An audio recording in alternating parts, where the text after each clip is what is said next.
मान्या बहन जी के बारे में हमारे सभी साथियों ने बताने का काम किया।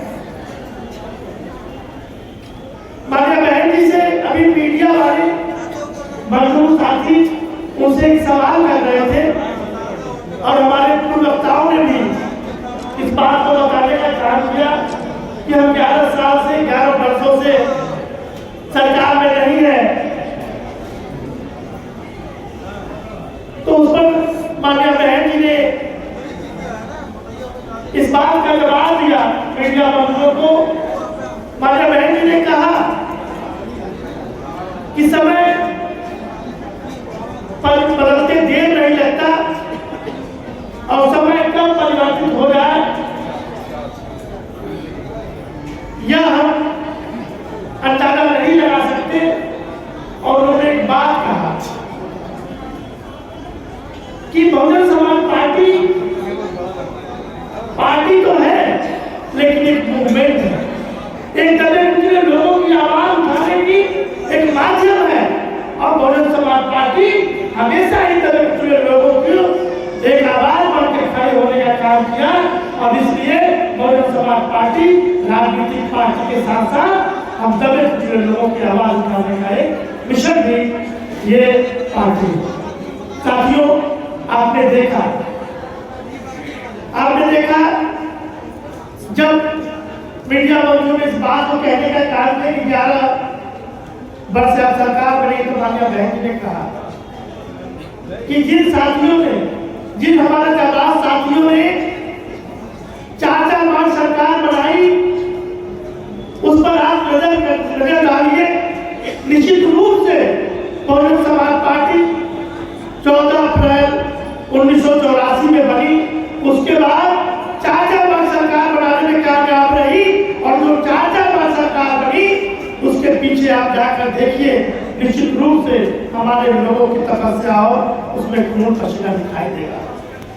आज सभी लोगों को धन्यवाद देते हुए मान्या बहन जी ने कहा कि आज इस जन्मदिन के अवसर पर हम अपने अनुयायियों को, अपने चाहने वालों को कहना चाहते हैं कि उनको हताश होने की जरूरत नहीं है, उनको कहीं घबराने की जरूरत नहीं है।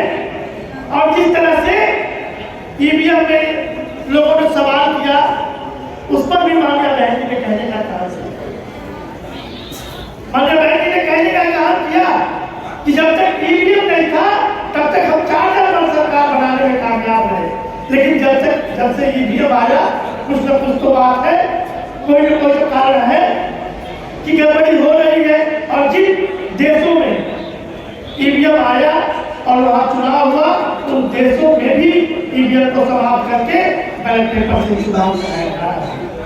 तो मुझे तो सरकार से कहना है कि जिन लोगों ने ईवीएम की उत्पत्ति किया उन लोगों को जब ईवीएम समझ में नहीं आया तो बैलेट पेपर से चुनाव करने का काम किया। तो इस सरकार को भी अगर न्याय संकट में जाना है और सही फैसला करना है तो इनको भी ईवीएम से आके बहुजन समाज पार्टी को ताकत को देखना चाहिए, जिस पर 4 बार सरकार बनी और 2007 में तो फुल मेजॉरिटी की सरकार बनी। उसके बाद से गड़बड़ी चालू हुई मेरे साथियों। और मान्या बहन जी ने बहुत जोर शब्दों में कहा कि ईवीएम जिस दिन बदल जाएगा फिर से बहुजन समाज पार्टी की सरकार बनेगी। लेकिन अपने लोगों को ये भी बताने का काम किया कि हमें घबराने और हताश होने की जरूरत नहीं है। कब इस तरह की व्यवस्था कब खत्म हो जाए, कब उनकी शादी धोखा हो जाए, ये कोई नहीं जानता।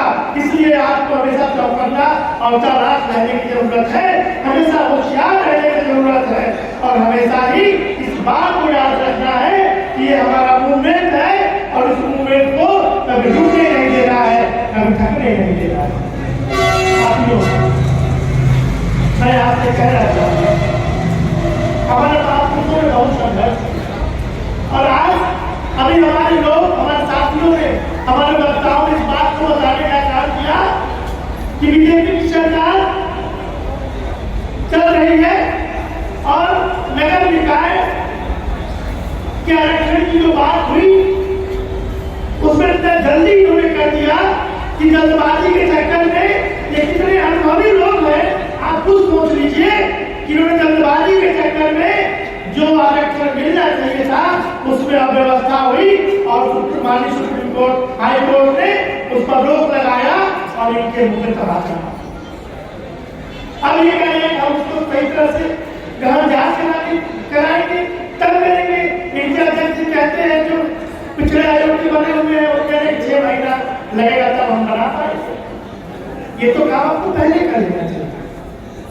और अगर इन्होंने ऐसा नहीं किया मेरे साथियों तो कहीं न कहीं से इनके मन में धोखा था। और मैं आपसे कहना चाहता हूं आपको याद करना चाहिए वो दिन जब मान्या बहन जी और उनके साथी सांसद इस देश में 3 केवल बीएसपी के सांसद हुआ करते थे। एक पंजाब से हरभजन सिंह लाखा जी और यही आजमगढ़ से रामकृष्ण यादव जी और मान्या बहन जी केवल 3 सांसद हुआ करते थे उस समय जब बीपी जी की सरकार थी। तो याद करिए वो भी जिन पिछड़ों की बात ये करते हैं बीजेपी और अन्य पार्टी के लोग चाहे सपा चाहे कांग्रेस की बात करें उस समय इनके दिन ये लोग कहाँ थे जब मान्या बहन जी और हम लोग के पार्टी संस्थापक कांग्रेस श्री कांशीराम साहब बोर्ड क्लब में धरना जिसमें बहुत सारे पुराने साथी बैठे हैं उन लोगों ने धरना प्रदर्शन करके मंडल कमीशन को लागू कराने का काम किया और पिछड़े समाज को उनका हक दिलाने का काम किया। अगर किसी ने किया है तो बहुजन समाज पार्टी और बहुजन समाज पार्टी के नेता मानव सिंह कांशीराम और बहन सिंह कांशीराम।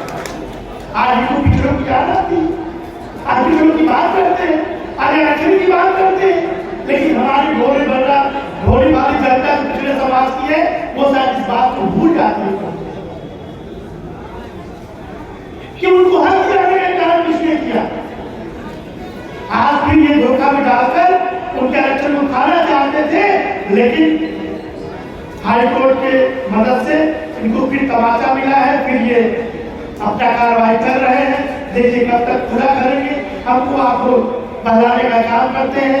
मैं सिर्फ इतना कहना चाहता हूँ आज राजनीतिक भाषण नहीं हमें बहन जी को ढेर सारी शुभकामना देनी चाहिए। अपने साथियों को यहाँ पर हम लोग मुबारकबाद देना चाहिए। और आज केक खाने का समय है, मिठाई खाने का समय है। हमारे जिन लोगों ने मेहनत किया और जिन लोगों ने संघर्ष किया उनको सराहने की जरूरत है। किया है ऐसा हमारी मायावती ने किया है ऐसा काम। भीम के गुलशन के 2 फूल है बहना काशीराम। भीम का मिशन सजा हो नया इतिहास बना।